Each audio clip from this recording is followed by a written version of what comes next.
Mason Deaver's emotional novel I Wish You All the Best has made its way to the screen, and the team behind the film put all of their heart into faithfully translating the soul of their source material.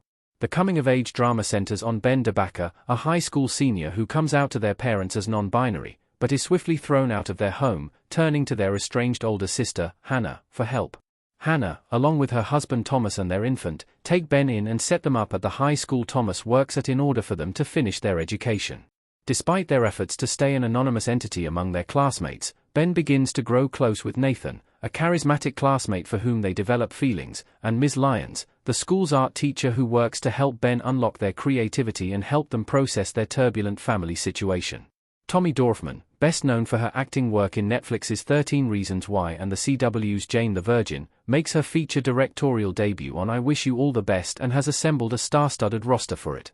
My Life with the Walter Boys vet Corey Fogelmanis leads the ensemble as Ben, alongside Smile 2's Miles Gutierrez-Riley as Nathan, Mayfair Witch's Alexandra Daddario as Hannah, Riverdale's Cole Sprouse as Thomas and Girls' Lena Dunham as Ms. Lyons. As the movie finally makes its way to theaters after its acclaimed South by Southwest 2024 debut, Screen Rant interviewed Tommy Dorfman, Corey Fogelmanis and Alexandra Daddario to discuss I Wish You All the Best.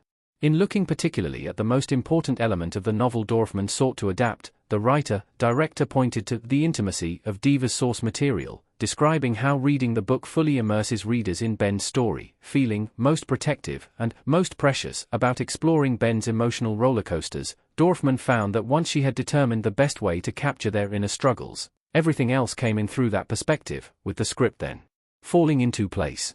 Though denoting that there were 20 versions of this script before they finally started filming, the majority of that time was her corseting, tightening, and getting the film to the place of specificity that I think allows for universality and the best performances. Corey Fogelmanis had to be as present as possible to capture Ben's ever-changing emotions. Screen Rant, a question I have for you, Corey, is that so much of BS' journey in I Wish You All the Best is internal. They go on such an emotional roller coaster ride throughout this film. What was it like for you as a performer, really ensuring that you're capturing every little nuance, whether it's a laugh that turns into a cry, like at the party, or just a genuine sense of finding oneself? Alexandra talked a lot about trust, as well, when I just spoke with her, and I love that you were all able to form that trust with one another.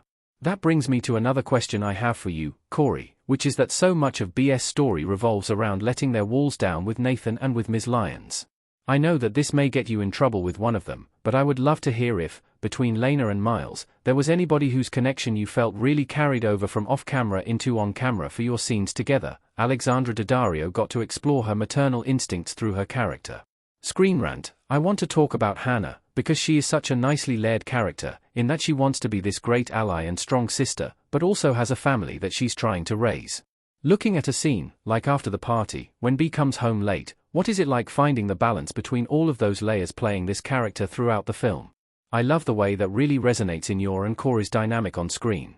I'd love to hear if that sort of protectiveness also carried over into off-camera, given Corey is still sort of on the rise of late, and you've got some great experience working on everything from blockbusters to indies like this. One thing I love is that I Wish You All the Best premiered at South by Southwest back in 2024 and has just been getting rave reviews since. It's a little over a year since it made its premiere, but how has it been watching the reception over the course of the past year and a half for this film?